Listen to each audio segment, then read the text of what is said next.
buried behind the wall in the liquor room. But he was buried alive. People's emotional memories stay within the building. The hair on your neck and your arms will raise up, and you get goosebumps and you hit cold spots.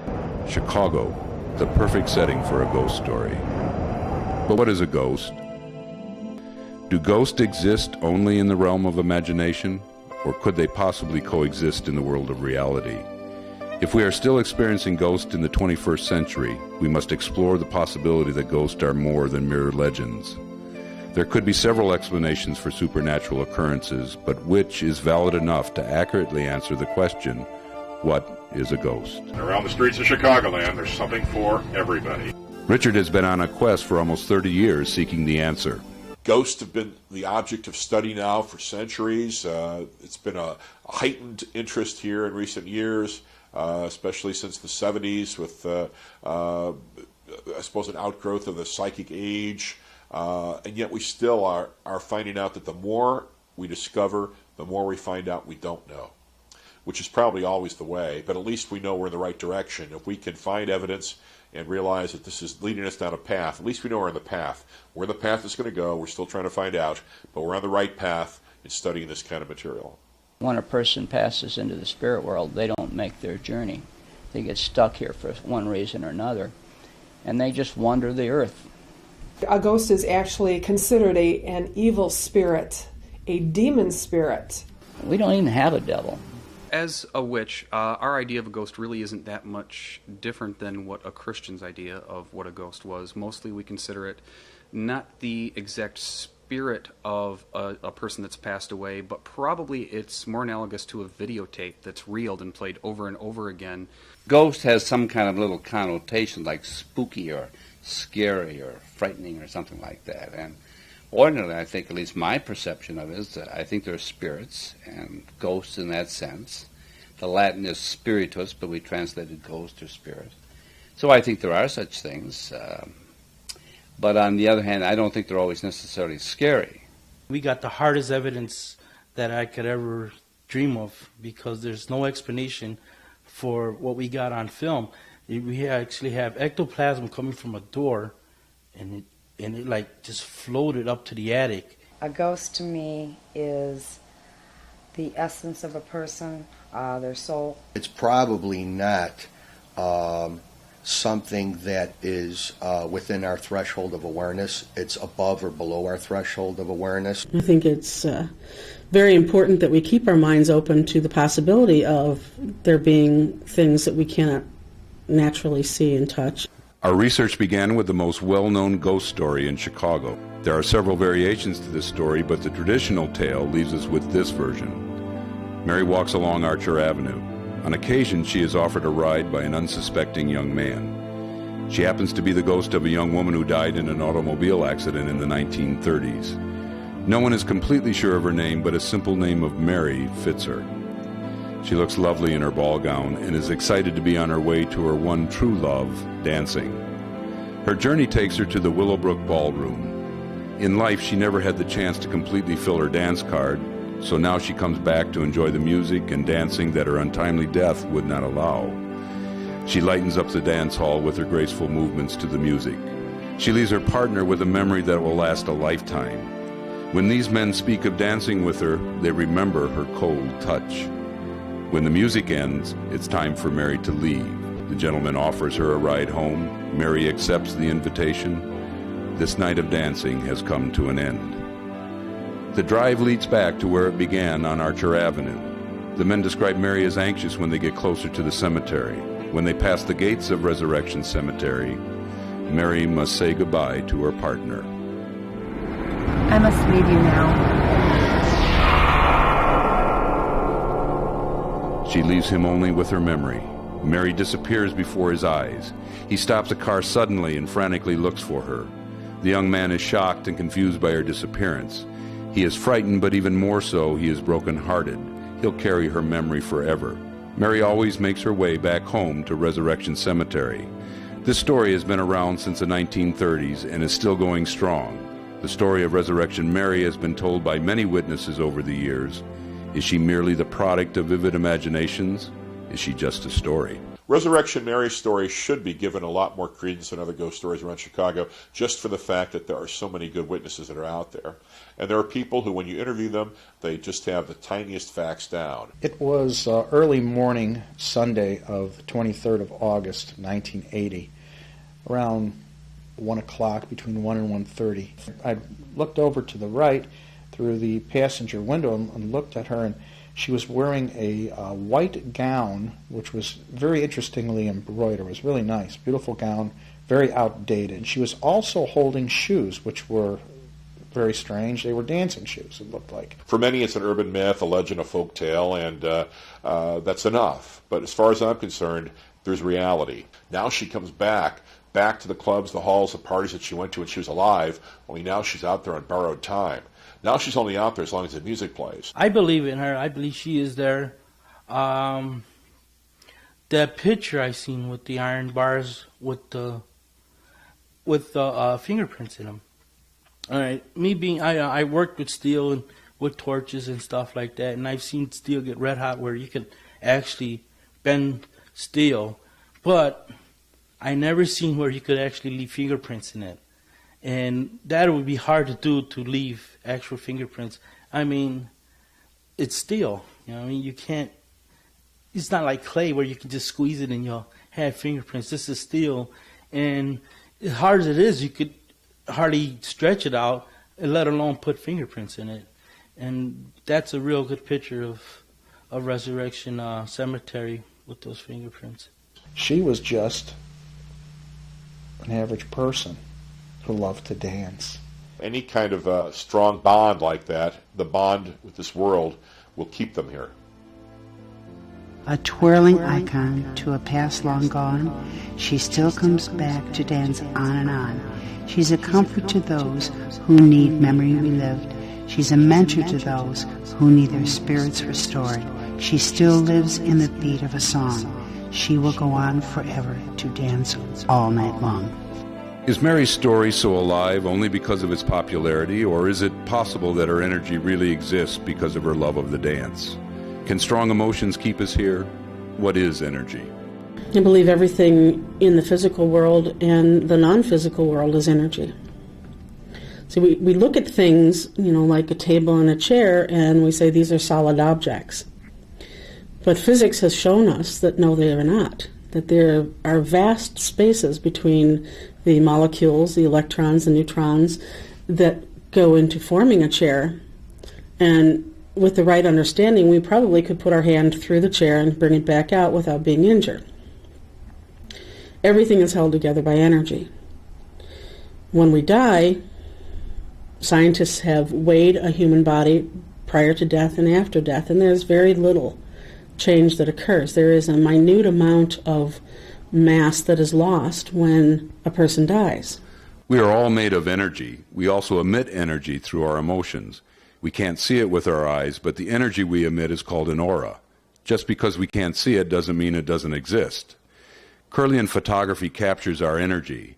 A Kirlian camera is a special type of camera that allows us to see our aura. It was invented in Russia in 1902, but has only been popular in the United States for the past 15 years. It has also become more accurate in detecting our energy. The different colors show our energy levels at the time the photo is taken. It photographs emotions when we are happy, sad, angry, creative, stressed, or if we are ill. These emotions are energy. Now, when we die, the part of the aura, it stays around the area. Areas that you really enjoy, it just sort of hangs around there. Could this energy substance shown in these photos be what our auras look like after we die? Science has no explanation for this. We do know that this cannot be easily explained. So energy is an interesting subject. I mean, it's a very vast subject, one we know very little about actually at this point in time. But definitely ghosts are energy. Could this type of energy be what ghosts are made of? This is called ectoplasm. It can be photographed with any still camera. Ectoplasm was first discovered at Bachelor's Grove back in the mid-1970s. This ghostly residue, this material that shows up on film at haunted spots, and it was constantly changing shape, changing form. It's as if it were coalescing into different images, which is really intriguing. So many believe that this is what the ghost lights and the other shapes and forms that are seen out there are comprised of. Ectoplasm is not the only phenomenon that occurs at Bachelor's Grove. This location is known to be one of the most haunted places in the world. The setting is eerie. It houses an old cemetery that has not been used in years, but the area seems to still be in use by various entities which express themselves in many forms. A ghostly woman wanders about. A mystery house comes and goes. A caretaker walks the ground guarding the graves. This area has also fallen victim to gross imaginary tales. Now, a lot of the stories told about Bachelor's Grove are typical folktale type accounts. You've got everything from a blue ghost light to a disappearing house to a phantom groundskeeper that comes out with a lantern and chases people away and things of that nature. But unlike true folktales that have no basis in historic fact, when I've investigated Bachelor's Grove, I've found that there is a grain of truth behind much of this. There was this guy in all black just walking around all the, by the river or that little pond. Stories I think that we should look into are the phantom caretaker, the guy with the lantern. That's a well-known story. I took a picture, and then when we got the pictures developed, he wasn't even in the picture at all. Some of my pictures, you can see with the ectoplasmic energy, you'll see images. And right up to the left-hand side of him, you'll see a face looking down at him. I first learned about the disappearing house of Bachelor Grove by accident. I was collecting stories from people. I asked them to tell me about their experiences. They'd talk about what happened to them out there. They'd see a mysterious house in the woods at night. They'd want to come back the next day to explore it. It wouldn't be there. They couldn't find it. So for many years now, it's really been a hotbed of activity, and there's no end in sight. I think it's going to be a haunted location, a very haunted spot for years and years to come. There's definitely some very strong action there. And when I went there once, there was something literally crawling on my hand while I was reaching out to feel another energy. I started taking pictures. I didn't think they were going to turn out because it was so dark. And then I took one, and I kind of thought maybe I got something. This photograph shows a form in the right-hand corner. It looks like something peeking around a tree. When the negative was examined, it showed a face. Erin thought it was an image of a little girl. She admitted that she came to this conclusion after having an eerie dream the night she took the picture. Turn the negative upside down, and it resembles a baby's face. The night I got back, I was sleeping in my room, and I heard someone talking and saying, "Did she see it?" And I didn't know if it was my sister or anything, so I was kind of scared, and I just went to bed. And then the next day, I got my pictures developed, and I didn't really see anything that was out of the ordinary until I started looking at the negatives. I don't even know why I opened up the negatives and started looking at them. I just did. I heard, shh, and I turned around, and I just snapped this picture. An ectoplasmic image of a lady where her hair is flying back, and right down, like on the right side of her, there's a little red image. If you enlarge it, you would see there's a face there. If there's a devil, you can see the yellow eyes, you can see an ear, you can see a chin, you could actually see horns. But in my opinion, I think that is the devil. But Bachelor Grove is much more than just, I think, hauntings of a classic sense. Years ago, and you don't hear much about this anymore, I interviewed people who heard mysterious clanking, mechanical type sounds. There's no explanation for that. What do these metallic type sounds mean? There's no factory nearby or anywhere close enough that it could carry on the wind that you could hear. Our crew picked up a metallic sound that resembled a squeaking door.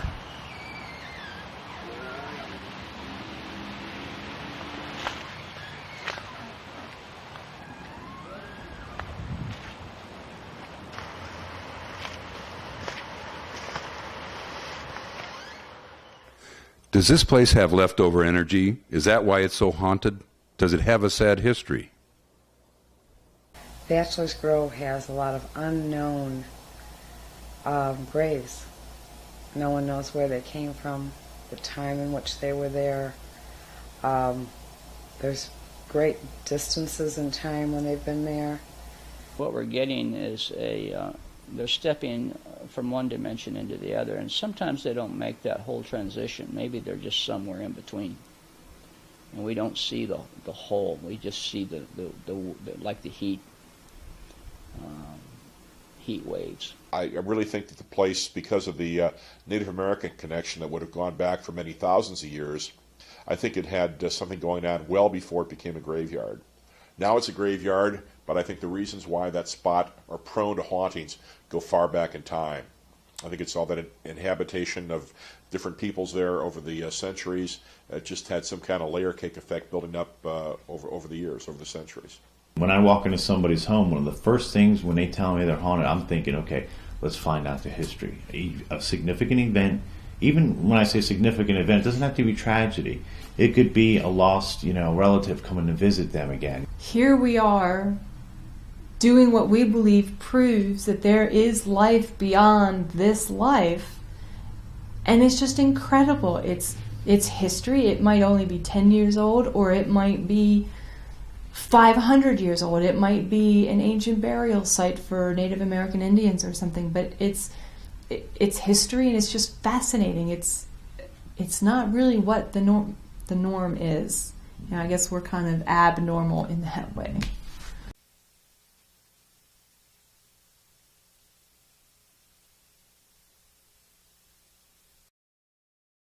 And here in Chicago, we have the greatest inland waterways disaster in peacetime in our nation's history, right in the heart of the city, Eastland, where 835 people lost their lives in a matter of minutes. On July 24th, 1915, Western Electric sponsored a company picnic for their employees.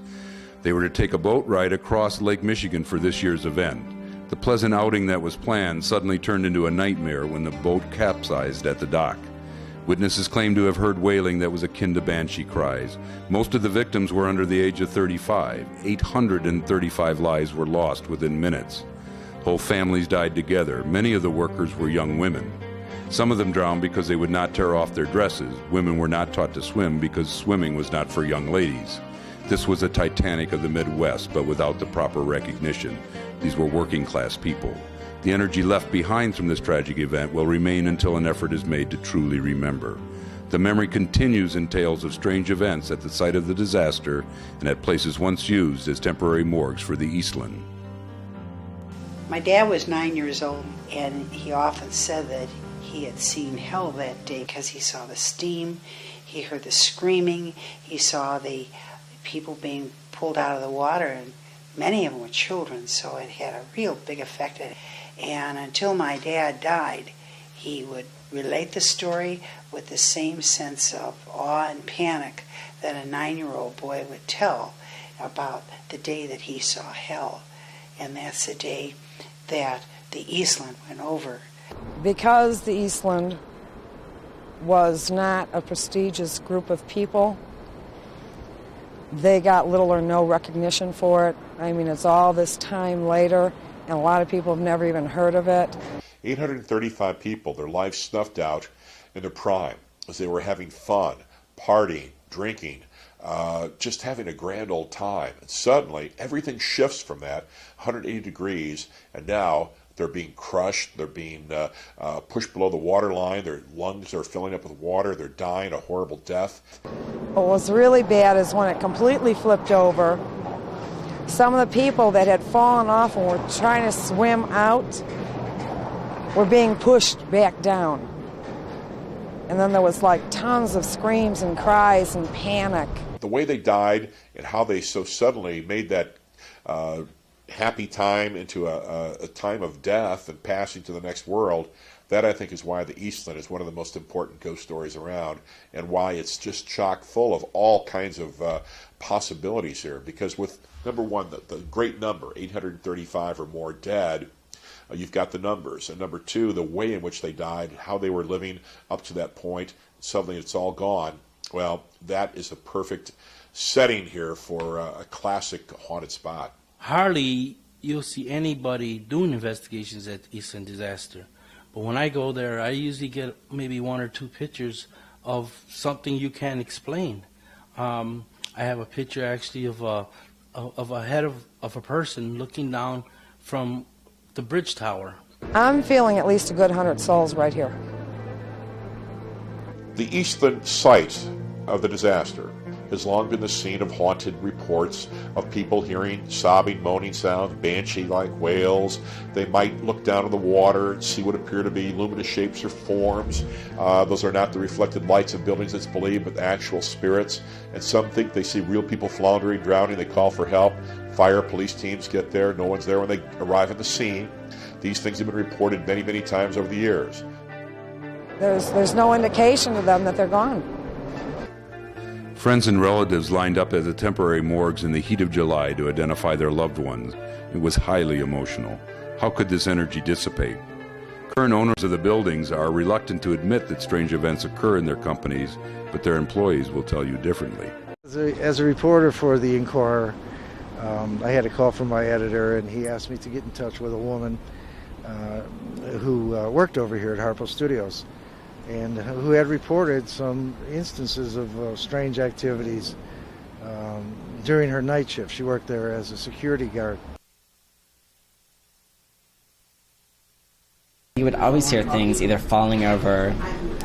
You would always see shadows in the corner of your eyes, stuff like that. We did the normal checking around to try to figure out what might be causing the activities inside the building as much as we could. Knowing that one of the main problems was that Oprah didn't want a reputation for her building as being haunted to start with. And so anyone who had heard these sounds inside was being instructed, according to our source, not to even talk about them, you know. I've had friends see things now, women walking in period garb, that fits the time period, because it was in 1915, yeah. It fit the time period, you know, the long dresses, corsets, the whole deal. I don't know if it's the fact that the bodies are brought there that makes it so haunted, or the emotional things that happen when people walk down the rows of dead bodies and said, there's little Johnny, and there's little Stashu, and, you know, there's Grandma, there's Grandpa, there's Mama, there's Papa, and walk through there, and the screams that must have rent through that building at that time, the emotions that rippled through that building. Something, of course, transpired, because that building is very, very haunted to this day. But it was mostly the same sort of thing, mostly things in your peripheral vision, people walking by doorways, and you would go out to check, and no one would have been walking by. Hearing people walking on the roof, even though there was no one there. Hearing the stairs creaking, lights being turned on and off. Sounds like an intercom on your phone switching on and off, even though our phones didn't do that at the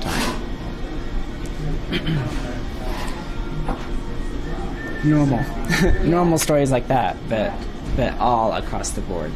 If anybody from management in that building should see this, you know, they can deny it all they want, but all they have to do is talk to the people that work there, and they'll know that there's something going on. And, you know, don't hide it. I can't see why this is such a publicity nightmare for them. I would think, if anything, it would give them a name for themselves.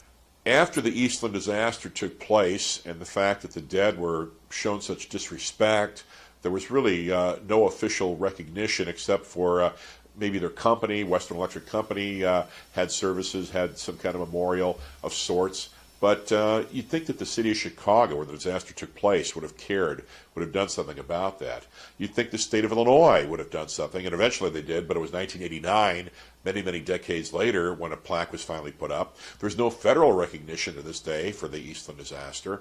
And here we had a loss of life, about 2/3 of what happened on the Titanic. And today, we've got nothing but Titanic talk all the time.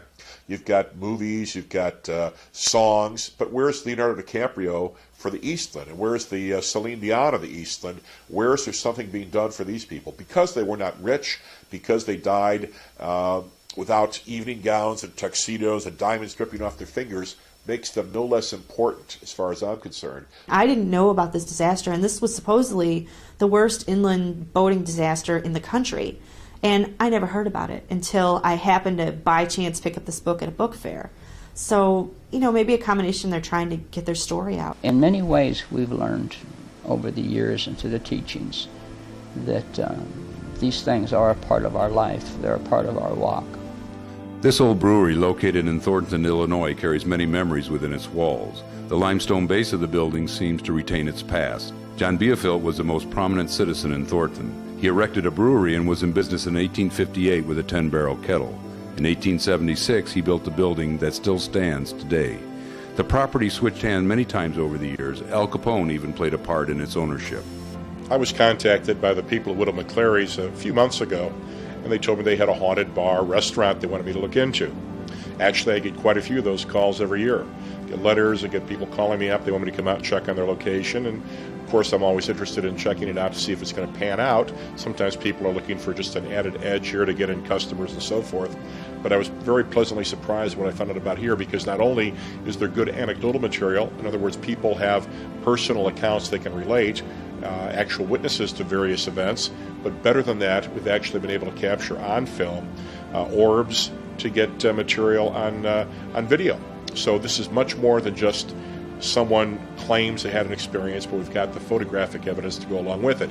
The fact that the building dates back to the 1870s, it was an old brewery, had great associations with gangster figures during the Prohibition days, Guzik and Capone's lieutenants, and great material like that.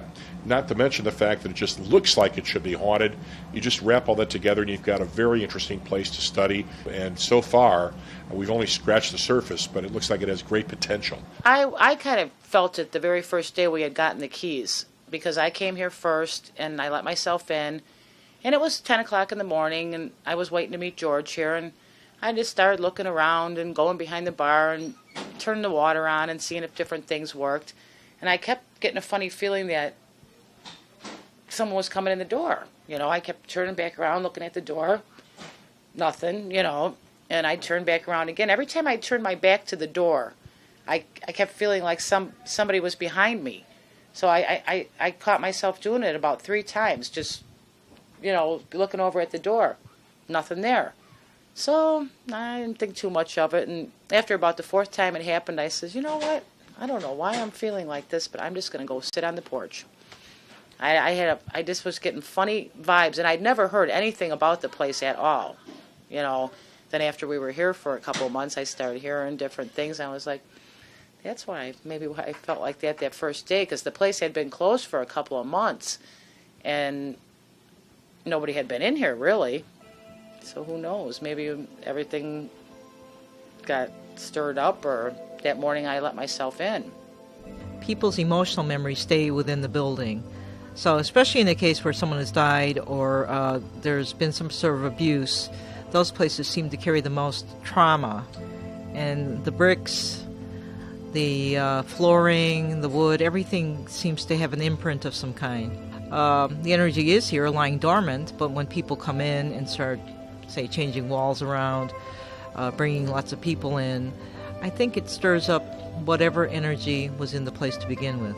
I'd be painting, and my wife would call me. I mean, I'd be going along, and my wife would call me, and I'd put down the paintbrush. I'd walk over to wherever she was. I'd go downstairs or wherever, you know. I'd do whatever little chores she had me to do.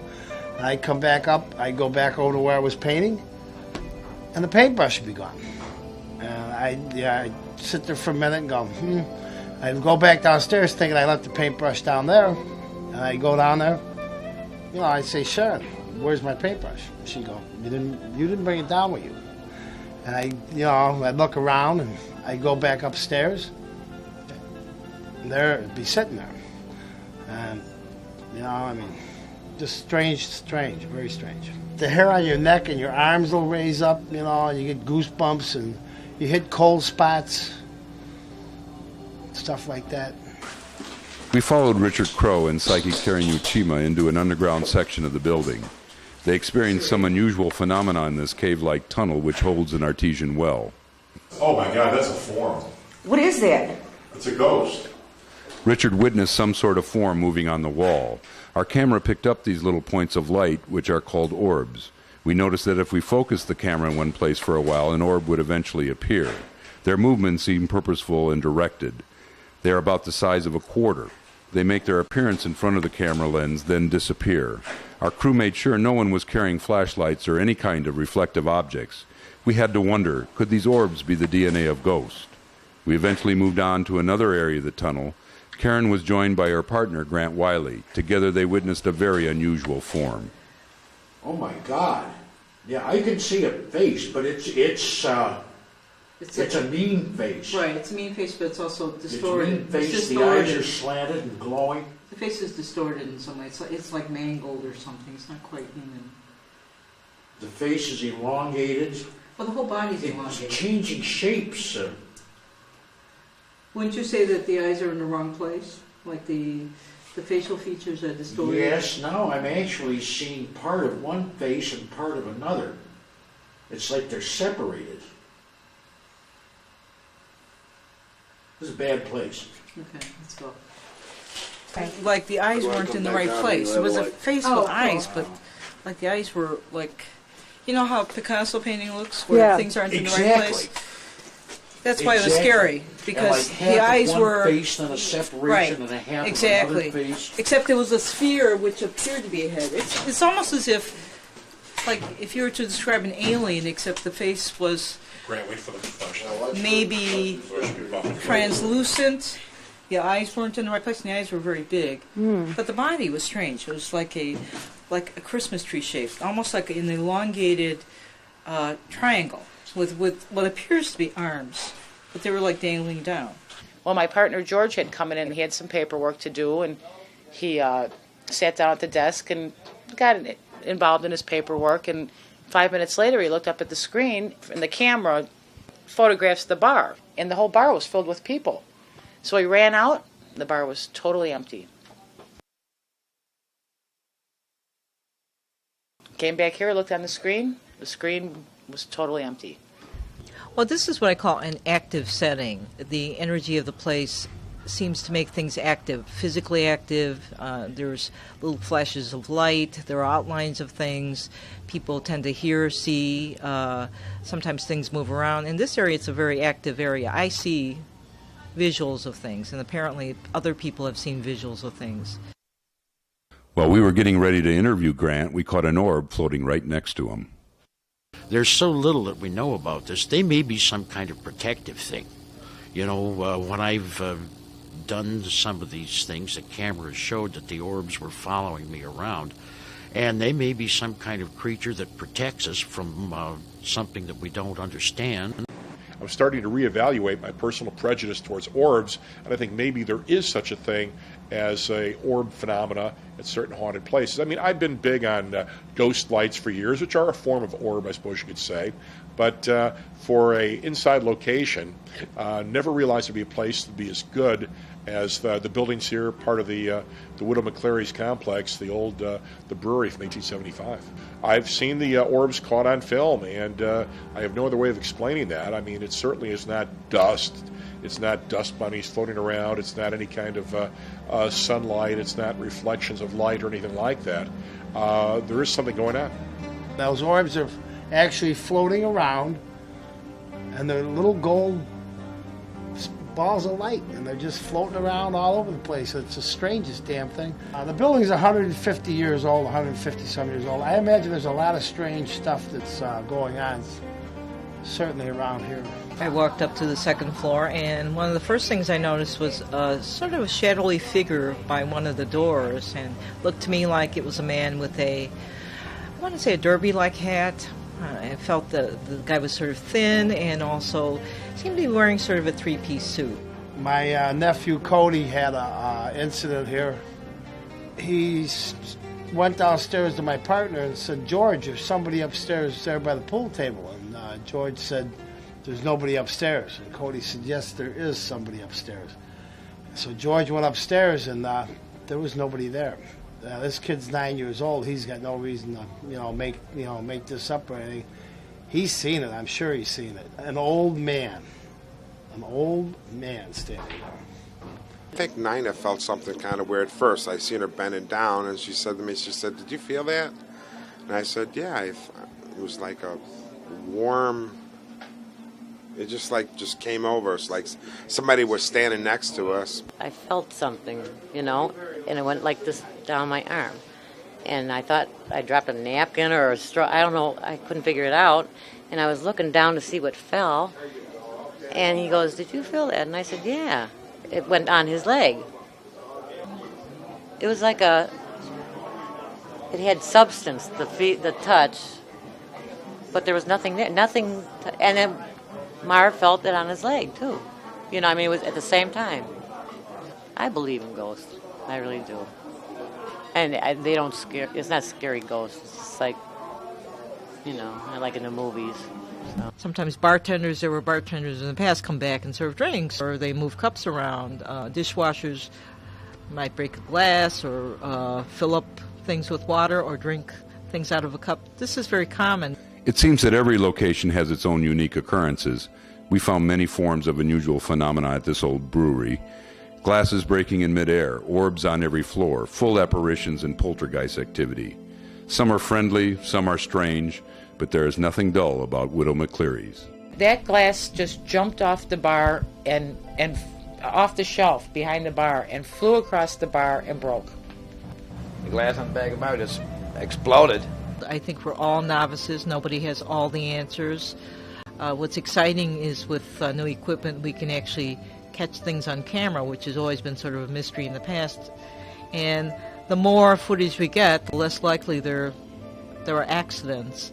I had a couple weird experiences before this, but this is an eye-opener.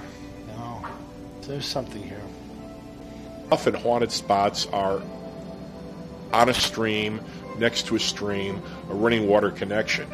We've got the perfect example of that here, best example I've seen anywhere around Chicago. We experienced the same type of orb activity in the basement of the next location we investigated called Cavallone's.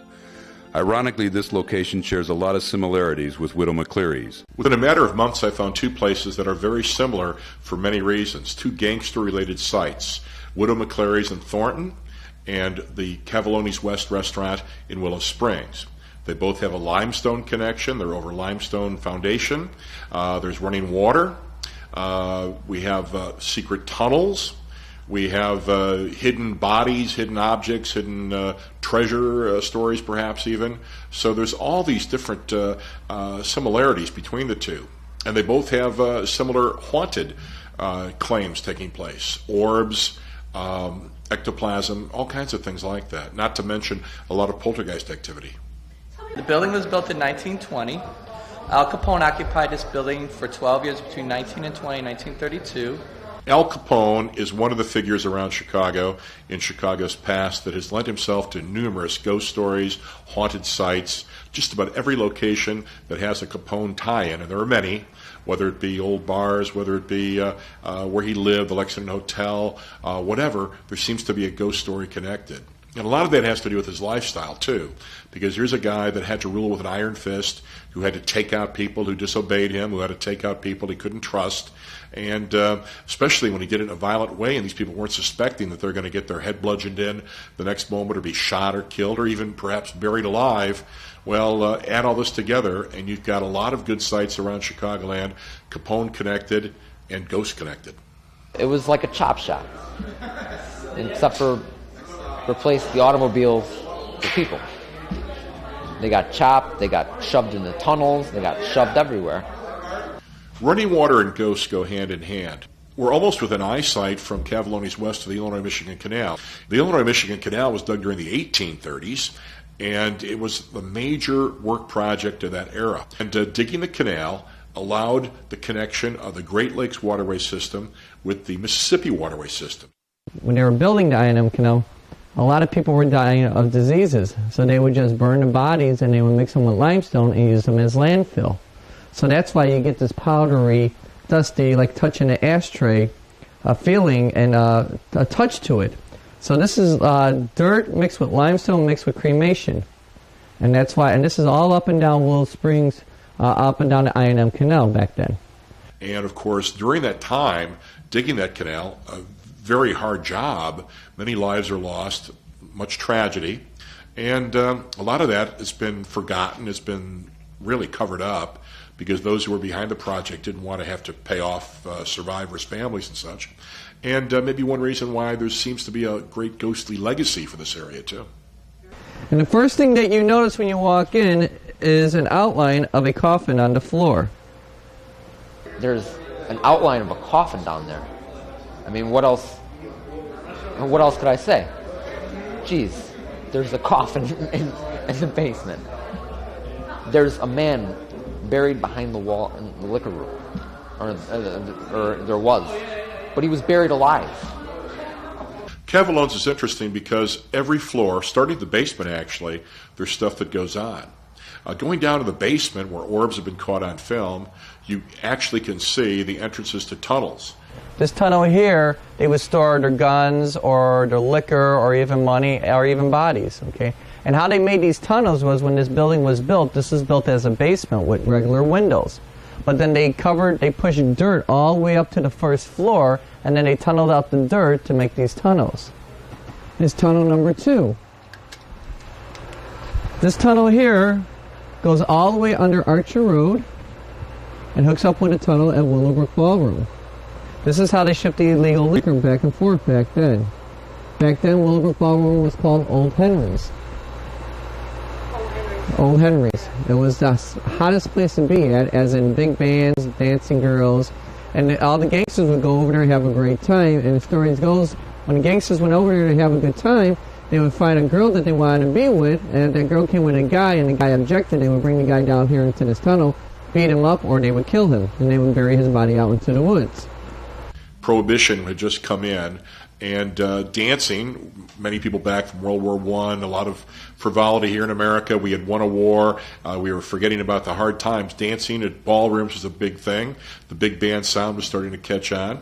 And the Willowbrook Ballroom, formerly called the O'Henry, originally called the O'Henry, which began just as a beer garden, was established in Willow Springs. Of course, it's connected with the Resurrection Mary stories, but it also was an area where people would come to dance as well as to get drinks. They'd cross the street from the ballroom to the O'Henry 2, some called it, a little roadhouse where they could get their booze and where they could go upstairs for their entertainment. So those who wanted more than just drink could find some companionship for an hour or two. And there were brothels run by the bootleggers at different places around Chicago.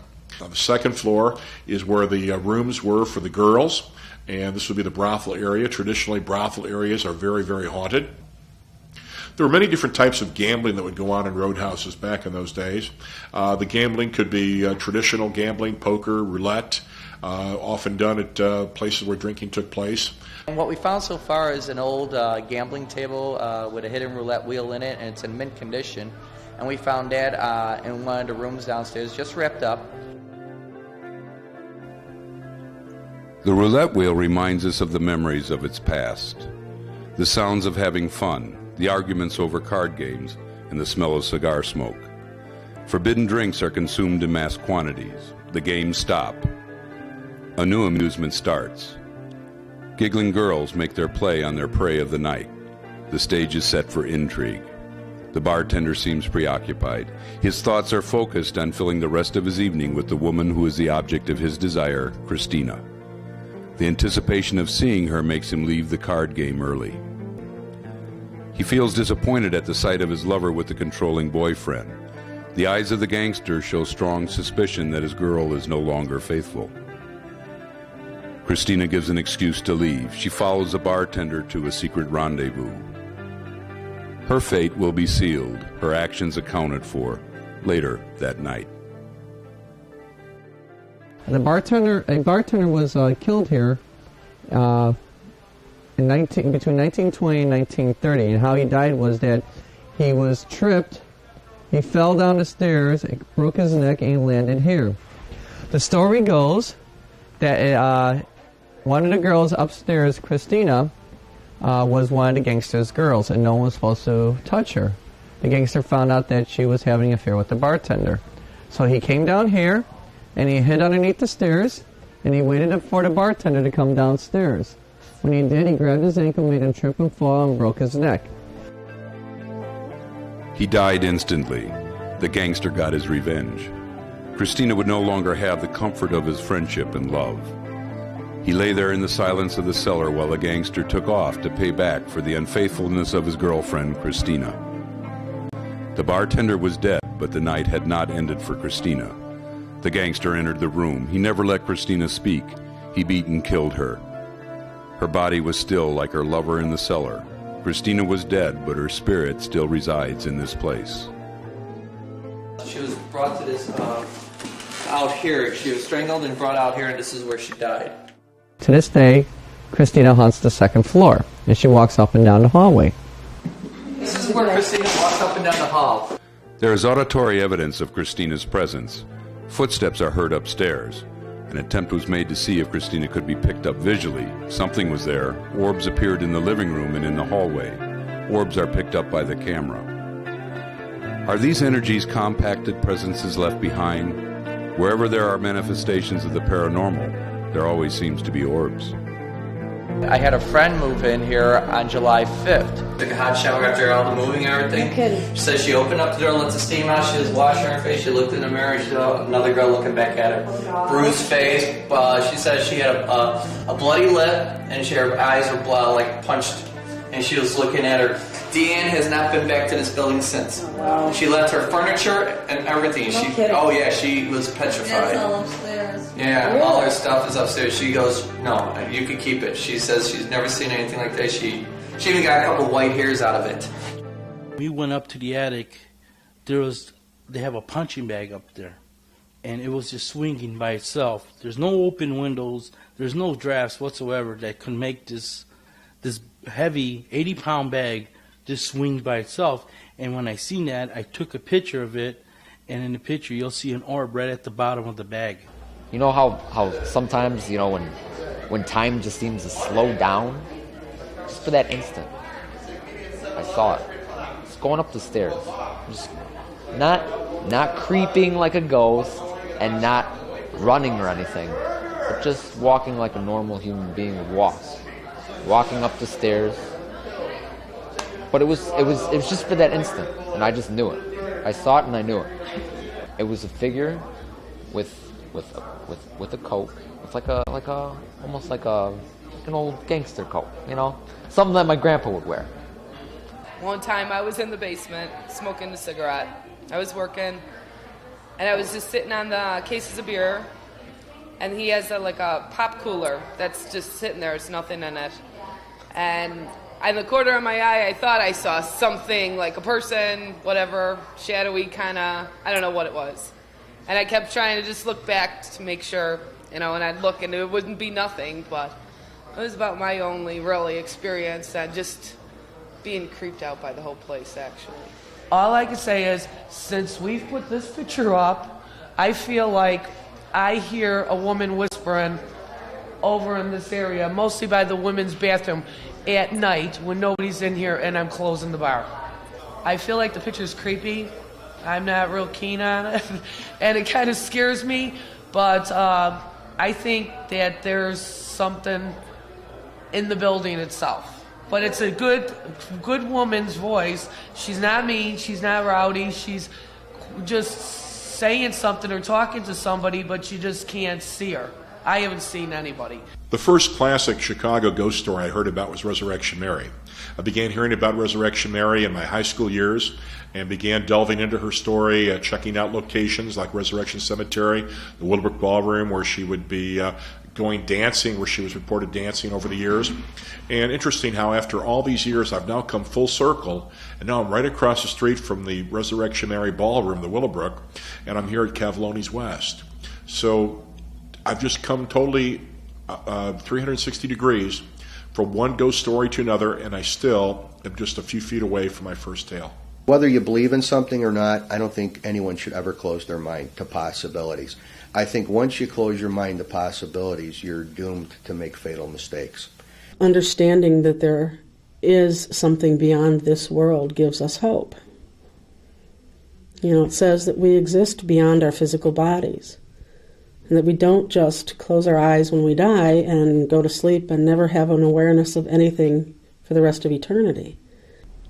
And to have the hope that there is something else that exists is freeing. Some of these pictures I have are incredible.